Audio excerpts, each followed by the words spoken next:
আসসালামু আলাইকুম। স্বাগতম জানাচ্ছি আজকের গুরুত্বপূর্ণ সংবাদে।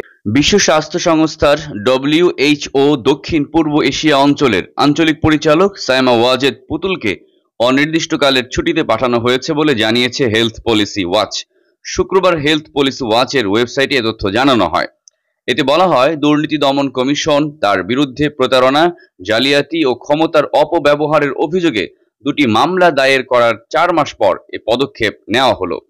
WHO মহাপরিচালক তেদ্রোস আধানোম গেব্রেয়াসুস একটি সংক্ষিপ্ত অভ্যন্তরীণ ইমেইলে কর্মীদের জানান, সাইমা ওয়াজেদ শুক্রবার থেকে ছুটিতে থাকবেন। সংস্থাটির সহকারী পরিচালক ডক্টর ক্যাথারিনা বোহেম তার স্থলাভিষিক্ত হবেন। সাইমা ওয়াজেদ 2024 সালের জানুয়ারিতে বিশ্ব স্বাস্থ্য সংস্থার দক্ষিণ পূর্ব এশিয়া অঞ্চলের আঞ্চলিক পরিচালকের দায়িত্ব গ্রহণ করেন। অভিযোগ রয়েছে, এ পদে সাইমার নিয়োগ পাওয়ার জন্য তার মা, সাবেক প্রধানমন্ত্রী শেখ হাসিনা প্রভাব খাটিয়েছেন। হেলথ পলিসি ওয়াচের প্রতিবেদন অনুসারে এর পরিপ্রেক্ষিতে দুদক চলতি বছরের জানুয়ারিতে তদন্ত শুরু করে।